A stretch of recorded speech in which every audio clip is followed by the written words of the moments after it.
안녕하세요. 반갑습니다. 오늘은 마취. 마취.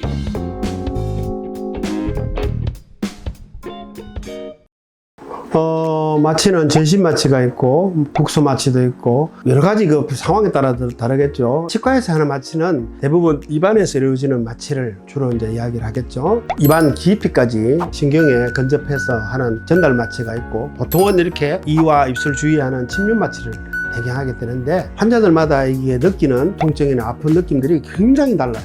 그래서 치과에 대해서 공포를 이렇게 이야기하시는 분들 거의 제가 볼 때는 절반 이상이 치과에 가서 마취하는 것 때문에 힘들다 하는 이제 그런 부분들이 있어요. 그래서 치과에 마취에 공포가 있고 마취 때문에 어려움을 당하신 분은 치과에서 꼭 말씀하셔야 돼요. 이전에 치료받을 때 너무 마취하고 입 뽑거나 치료할 때 너무 힘들었다. 입 뽑고 치료하는 게 힘든 게 아니고 마취가 힘들었다. 이제 그런 이야기들을 충분히 해주셔야 거기에 대해서 대처를 치과에서 할 수가 있고, 보통 일반적으로 이제 그런 침륜 마취나 전달 마취를 우리가 하게 될 때 마취 바늘이 이렇게 탁 몸에 찔러지는 순간, 그리고 마취약이 안으로 쭉 들어가는 순간에 통증이 두 번이 생기기 때문에 특히 이 위에 같은 경우는 입 천장 쪽에 마취할 때 엄청난 고통을 이렇게 느끼게 됩니다. 그래서 우리가 학교 졸업하고 임상을 처음 시작할 때 다 이렇게 상호 실습을 해서 마취를 해보면 이게 얼마나 아프고 힘들다는 걸 환자의 그 느낌들을 이렇게 아는 그런 실습도 하고, 저희 병원에서는 지휘생 선생님들이나 다른 선생님들 전부 다 입안에 마취를 제가 다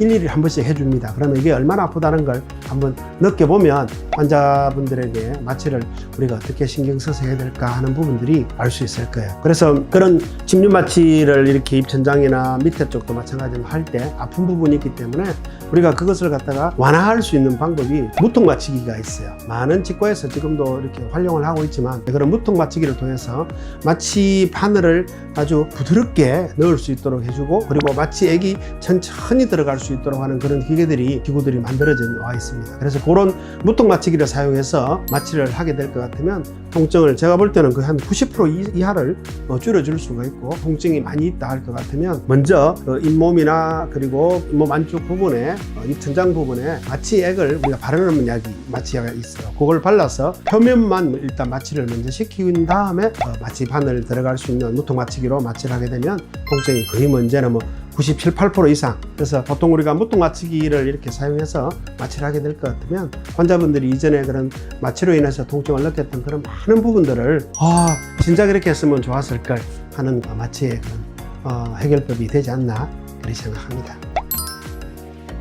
우리 치과에서는 지금 현재 거의 모든 경우에 무통 마취기를 사용하고 있고요. 그 무통 마취기 하는 것조차도 힘들어 하시는 분들은 또 표면 마취를 먼저 하고 그 이후에 통 마취기를 사용해서 마취를 하고 있습니다.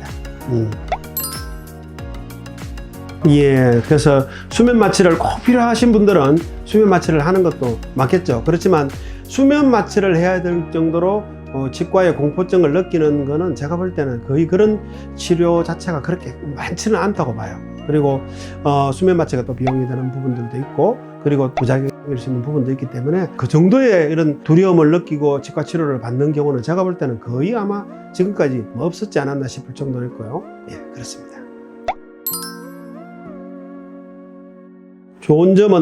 좋은 점이라기보다는 당연히 치과 치료 자체가 환자와의 이런 커뮤니케이션이 굉장히 중요합니다. 치료하는 중에 특별히 처음 치료를 시작할 때 환자분 아프시면 이야기하세요, 말씀하세요 하는 부분, 그리고 중간중간도 환자분 괜찮으세요, 어떠세요, 아픈 거 있습니까, 그리고 또 지금 현재 치료가 어느 정도 지금 진행되고 있습니다 하는 거, 그런 부분들에 대해서 환자분들이 내용들을 잘 알고 이렇게 서로 상호 협조적으로 이렇게 돼야 되는데, 그게 안 되면 이렇게 일방적인 치료가 되기가 쉽고, 또 거기에 뿐만 아니라 치료하는 과정에 협조도가 떨어지기 때문에 좀 힘들어질 수 있는 그런 상황도 될 수가 있습니다. 근데 나중에도 마취 끼고 이러면 기다리는 중에나 중간에 아프거든요.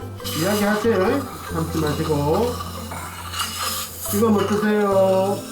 괜찮아요? 괜찮습니까? 네.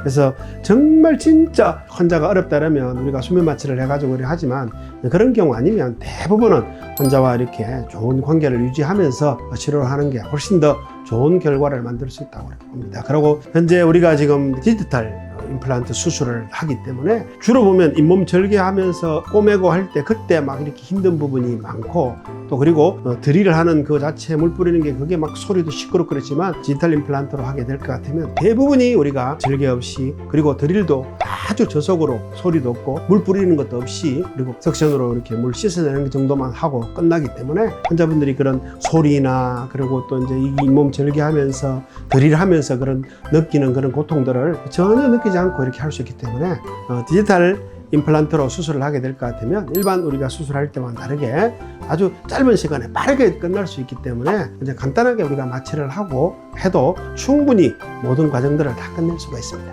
그렇게 하기 때문에 크게 그런 마취로 인해서 막 힘들어하고 하는 경우는 거의 없다고 보는 게 맞을 겁니다.